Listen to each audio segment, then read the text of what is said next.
비천군 대리인 조대현 변호사입니다. 대한민국 대통령이 대한민국 헌법의 명령에 따라서 비상계엄을 선포했습니다. 그런데 국회 과반수 세력이 대통령을 내란죄로 몰아서 위법하게 탄핵 소추를 했고, 대통령을 체포하겠다고 위협해서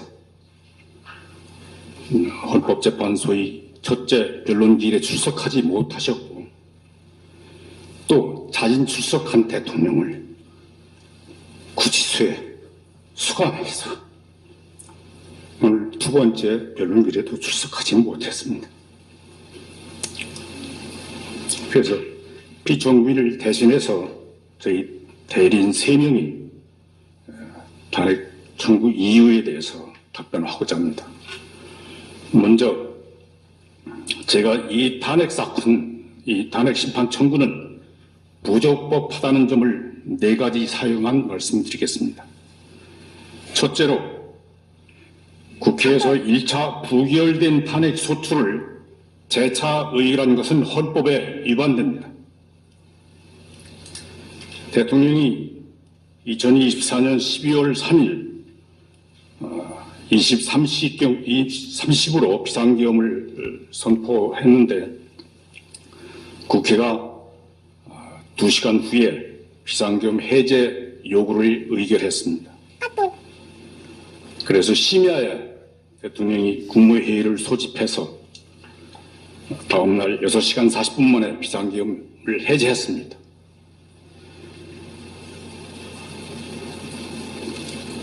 그래서 이 사건 비상계엄 선포나 계엄 포령에 인해서 헌정 질서가 통제되거나 국민의 기본권이 침해된 바 전혀 없습니다.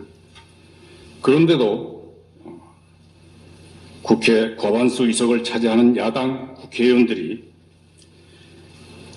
그 비상계엄이 해제된 당일 대통령의 비상계엄 선포가 헌법과 법률에 위반되고 내란죄에 해당한다는 사유로 탄핵 소추안을 발의하고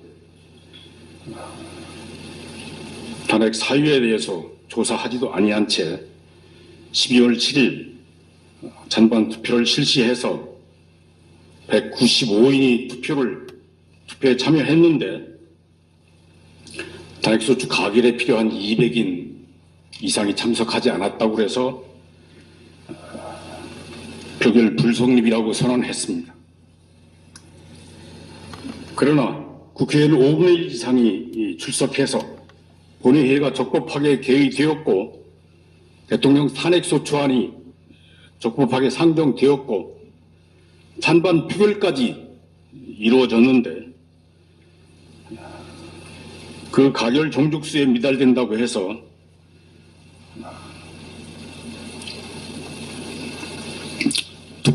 표결 절차가 없었다거나 표결이 불성립됐다고 볼 수는 없습니다.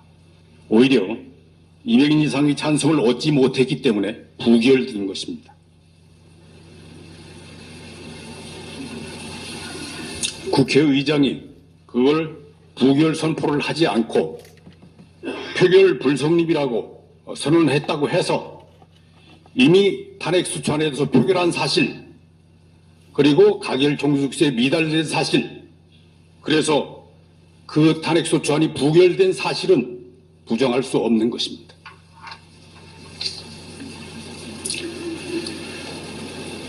그럼에도 불구하고 여당은 대통령 탄핵 소추가 가결될 때까지 일주일 단위로 임시국회를 소집해서 대통령 탄핵소추안을 계속 발의하고 계속 의결했다고 공표했습니다. 그리고 2024년 12월 22일 대통령 탄핵소추안을 다시 발의하고 발의했는데 그 탄핵 소추 사유는 대통령의 비상계엄 선포가 위법하고 헌법과 법률에 위반되고 내란죄에 해당되는 사유입니다. 그거는 1차 탄핵 소추안에 포함되어 있던 사실입니다. 국회는 그 탄핵 소추안을 12월 14일 본회의에 상정하고 204인이 찬성했다고 해서 가결 선포했습니다. 그러나 대통령 탄핵 소추 안건이 정기국회에서 정족수 미달로 부결됐는데 임시국회를 열고 동일한 사유로 대통령 탄핵 소추안을 다시 발의 상정하고 가결시킨 것은 헌법이 대통령 탄핵의 요건을 엄중하게 규정한 취지를 위반한 것입니다.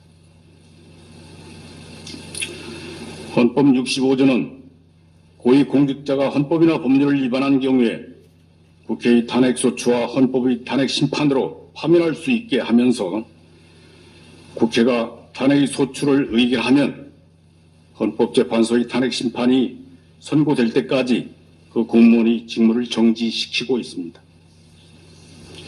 탄핵심판 대상자 중 대통령은 국민이 직접 선거로 선출된 국민 전체의 대표자이고 가장 높은 민주적 정당성을 가집니다. 그래서 그러한 민주적 정당성을 가지지 않는 다른 탄핵 대상자들과 달리 탄핵의 요건과 절차를 엄중하게 규정하고 있습니다. 국회의원은 국민이 직접 선출한 대표자라고 해서 탄핵 대상에서 아예 빼버렸습니다. 그런데 대통령은 국회의원보다 높은 민주적 정당성을 가지고 있음에도 불구하고 그 통치권 남용을 견제하기 위해서 탄핵소추 대상으로 삼으면서 그 요건과 절차를 엄중하게 규정한 것입니다.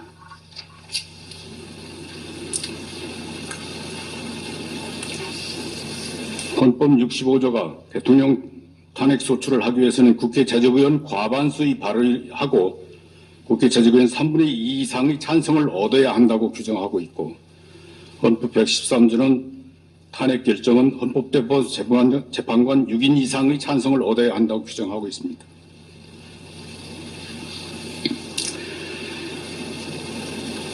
국민이 직접 선출한 대통령을 탄핵 소추에 의하여 직무를 정지시킨 거나 탄핵 심판에 의해서 파면시키는 것은 국민 주권주의에 대한 중대한 예의입니다. 그래서 헌법이 대통령 탄핵의 엄중성을 규정한 것입니다.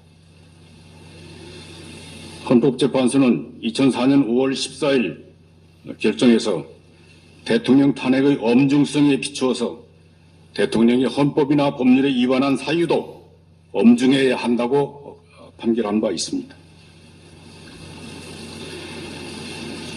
그런데 국회는 2024년 12월 7일 대통령에 대한 탄핵소추안이 헌법에 정한 정족수에 미달돼서 부결됐음에도 불구하고 동일한 내용의 탄핵소추안을 12월 10일 다시 발의해서 12월 14일 가결 선포했습니다. 이는 대통령 탄핵의 엄중한 요건과 절차를 규정한 헌법의 취지를 위반한 것이므로 그 효력이 부인되어야 합니다. 엄중한 가결 정족수에 미달되면 그 탄핵소추는 부결로 확정되는 것이고 가결 정족수를 채울 때까지 표결을 반복할 수는 없는 것입니다.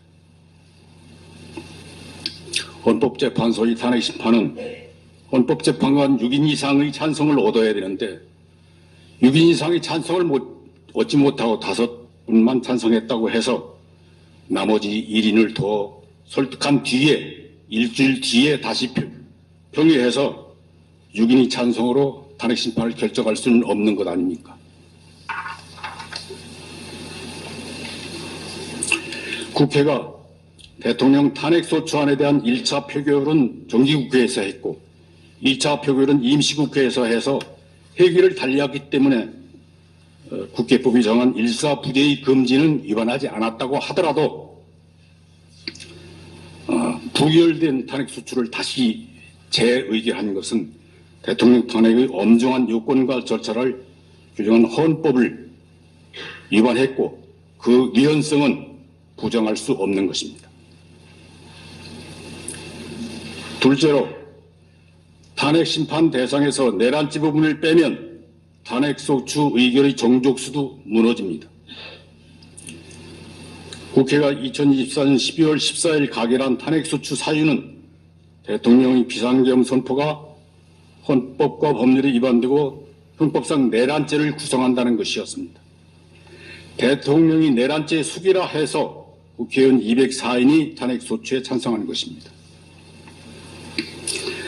그런데 그 탄핵소추에 따른 탄핵심판 절차에서 탄핵소추인 대리인이 대통령 탄핵소추 사유에서 내란죄 등 형법 위반 부분을 철회하였습니다. 그래서 대통령의 비상계엄 선포가 헌법과 법률에 위반되는지 여부만 헌법재판소의 심판 대상으로 남게 된 것 같습니다. 그러나 국회의원 204인이 이 사건 탄핵소추를 찬성한 주된 이유는 대통령이 내란죄 수기라는 주장이 탄핵소추 사유에 포함되어 있었기 때문입니다. 국회가 이 사건 탄핵소추안을 표결할 당시에 그 소추 안에 대통령이 내란죄 수기라는 혐의가 포함되어 있지 않았고 비상계엄 선포가 헌법과 법률에 위반된다는 점만 사유로 되어 있었다면 204인의 찬성을 얻지 못했을 것이 자명합니다. 이거는 정상적인 평균한테 물어보면 누구든지 그렇게 생각하고 답변할 것입니다. 따라서 이 사건 탄핵 심판 대상으로 남겨진 대통령의 비상계엄 선포 행위가 헌법과 법률에 위반되는지 여부에 대해서는 국회의원 200인 이상의 찬성을 얻어 탄핵 소추되었다고 말할 수 없습니다.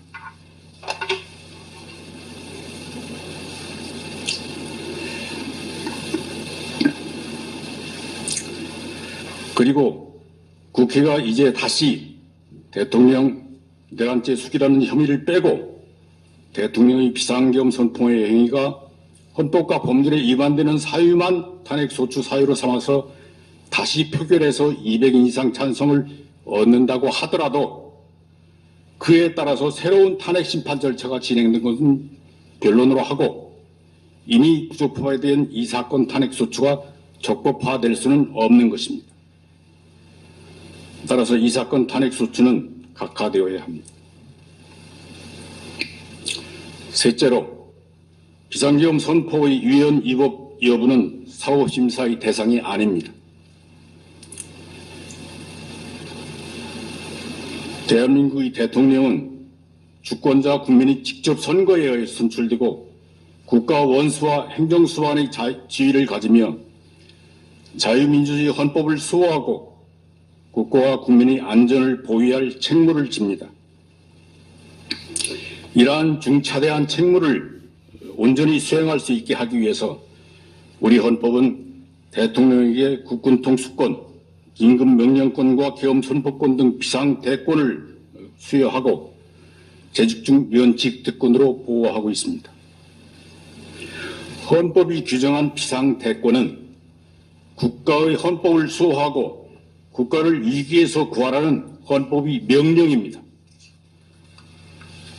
대통령이 수행할 그것을 지킬 책무를 지는 것입니다. 이 사건 비상계엄 선포는 대통령이 자유민주주의 헌법 질서를 수호하고 국가를 보위하기 위해서 헌법이 허용한 비상대권을 행사한 것입니다.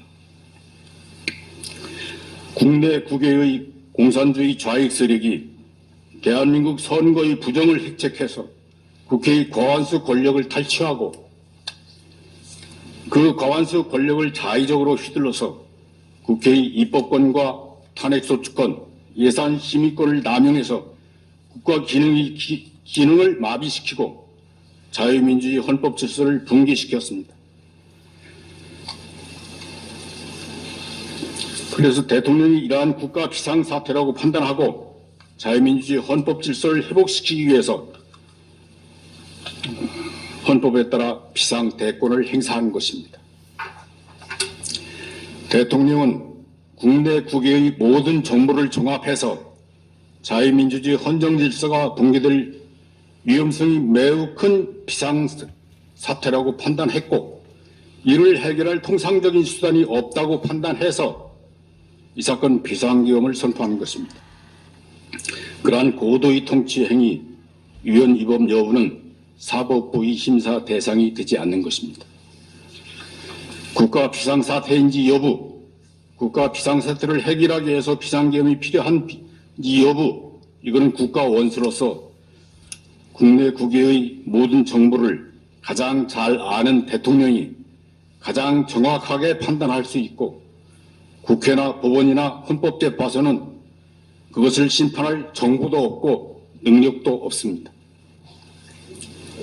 또 국가 비상사태는 신속하고 효과적으로 대처해서 완벽하게 해결해야 하는데 비상계엄을 선포할 때마다 비상사태인지 여부, 비상계엄이 필요한지 여부에 대해서 국회의 승인이나 사법부의 심판을 거치게 한다면 대통령이 국가 비상사태를 신속하고 효과적으로 해소시키기 어렵게 됩니다.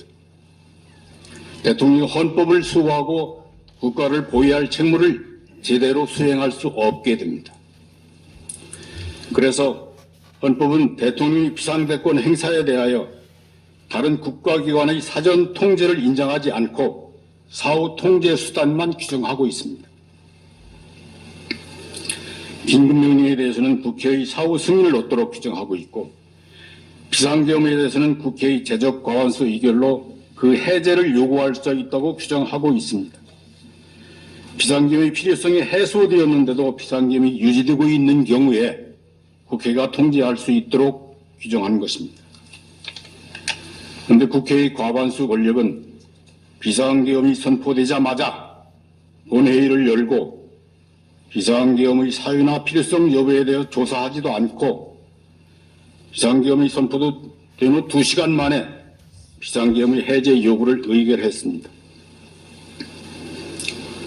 그리고 대통령이 비상계엄 선포가 내란죄에 해당된다고 선동해서 비상계엄이 해제된 당일에 대통령 산핵소추안을 발의하고 12월 7일 부결되었는데도 불구하고 12월 10일 다시 발의해서 12월 14일 가결시키고 이 사건 탄핵 심판을 청구한 것입니다. 이것은 헌법 수호와 국가 보위를 위해서 대통령에게 비상대권을 허용하고 다른 국가기관의 요건 심사를 배제한 취지를 위반한 것이므로 마땅히 각하되어야 합니다. 넷째로 이 사건 대통령 탄핵소추는 탄핵소추권을 남용한 것입니다. 이미 말씀드렸지만 이 사건 비상계엄은 12월 3일 밤 11시에 발령되었고 국회가 4일 01시 해제 요구를 의결했습니다. 그래서 대통령이 즉시 출동했던 병력 철수시키고 심야 국무회의를 열어서 다음날 그날 새벽 5시 40분경 비상계엄을 해제했습니다. 이 사건 비상계엄은 국가의 비상사태를 알리고 경계하기 위한 것이었습니다. 그래서 병력도 경계하기에 필요한 최소한에 그쳤고 무력 사용을 금지시켰던 것입니다. 그래서 이 사건 비상계엄과 포고령에 의해서 헌정질서가 훼손된 바가 전혀 없고 국민의 기본권이 침해된 바도 없습니다.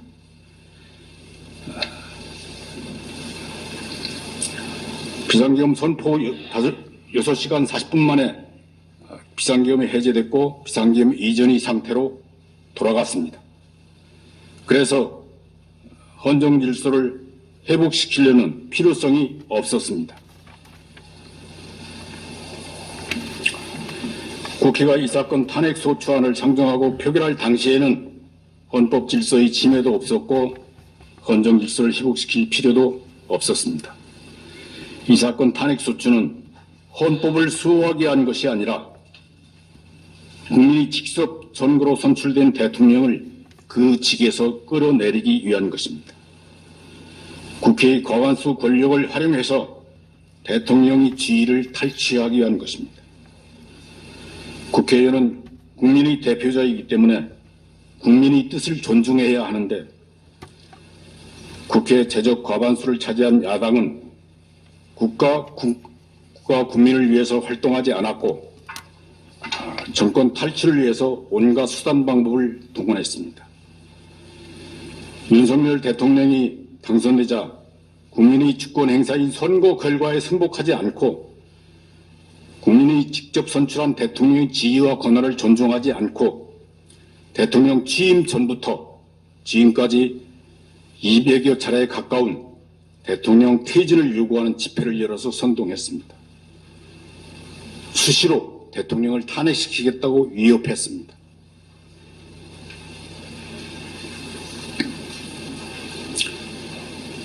대통령 가족에 대한 의혹을 선동하고 그 의혹을 조사하기 위해 특검법을 의결하고 대통령이 제의 요구로 부결 확정됐는데도 불구하고 그것을 다시 발의하고 의결하기를 반복했습니다.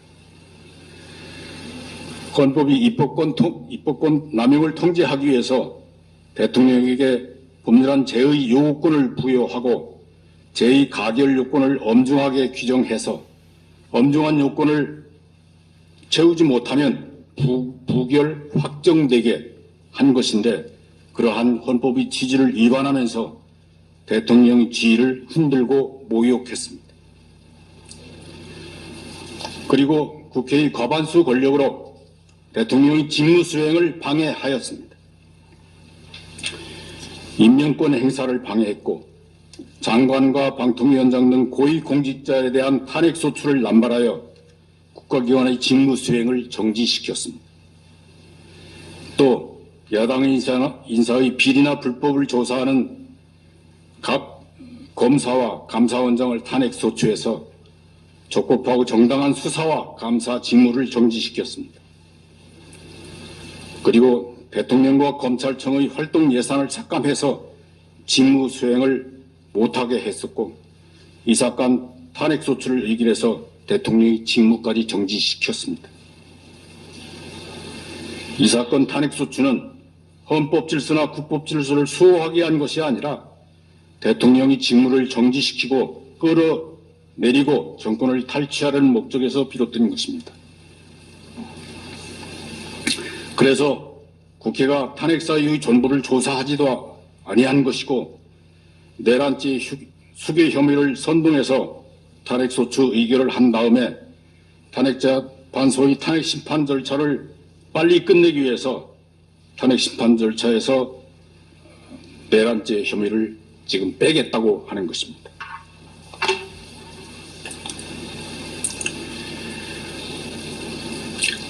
또 대통령에 대한 탄핵 소추로 대통령의 직무를 정지시킨 다음에 국방부 장관과 육군참모총장, 방첩사령관, 수방사령관, 특전사령관, 정보사령관 등 국군 주요 지휘관들과 경찰청장, 서울경찰청장 등을 내란죄 혐의로 구속해서 국방기능과 치안기능을 마비시켰습니다. 또 자기들 뜻에 따르지 않는다고 해서 방송통신위원장, 국무총리, 법무장관, 행정안전부 장관 등을 탄핵소추하고 자기들이 비리를 조사하거나 수사하는 감사원장, 검사들까지도 탄핵소추해서 직무수행을 정지시켰습니다. 게다가 국회가 추천하는 헌법재판 3인이 퇴임하면서 헌법재판관이 6인에 불과해서 심판을 할 수 없게 되었는데도 후임 재판관을 추천하지 않고 탄핵 소추된 고위 공무원들의 직무 집행을 한없이 연장되게 했습니다. 이러한 점들을 종합하면 이 사건 탄핵 소추는 헌법 질서를 수호하기 위한 것이 아니라 국회의 과반수 권력을 남용해서 대통령의 직무 수행을 정지시키고 파면시킨 다음 대통령의 지위를 탈취하려는 것임이 분명합니다. 그것은 국회에게 대통령 탄핵수칙권을 부여한 헌법의 목적을 벗어나서 탄핵수칙을 남용한 것이라고 보지 않을 수 없습니다.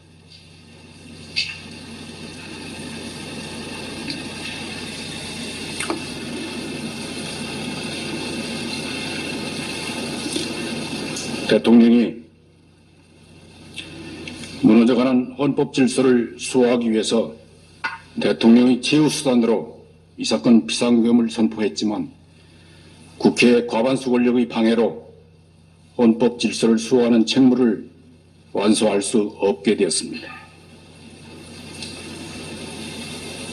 그리고 대통령을 불법 체포하려는 세력과 경호원들의 무력 충돌을 막기 위해서 대통령 피청구인이 스스로 수감되기까지 했습니다. 이제는 헌법재판관이 나서서 대한민국의 헌법 질서를 수호해야 합니다. 헌법은 헌법재판관에게 헌법 질서를 수호할 책무와 사명을 부여했습니다. 헌법이 헌법재판관에게 부여한 헌법 수호의 사명을 이 사건 진실을 밝히는 횃불로 삼아서 공산주의 좌파 세력이 민주선거를 왜곡시킨 사실, 국회 과반수 권력이 입법권을 남용해서 자유민주주의 헌법 질서를 무시하고 자기들 멋대로 독재하려고 한 사실, 국회의 과반수 권력이 예산 심의권을 남용해서 대통령과 검찰의 직무수행, 국방기능의 정비, 국가경제의 발전 등을 방해한 사실, 대통령이 이러한 사태를 종합해서 국가 비상사태라고 판단하고 이를 해결할 다른 수단이 없어서 부득이 비상계엄을 선포하게 된 사실,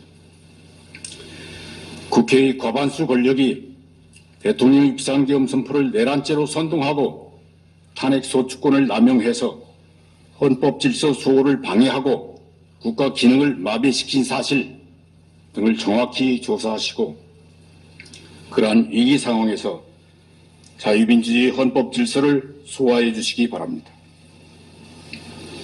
헌법재판소가 국회 과반수 세력의 권력 남용을 통제할 권한이 있다는 사실을 확실하게 공포하여 주시기 바랍니다.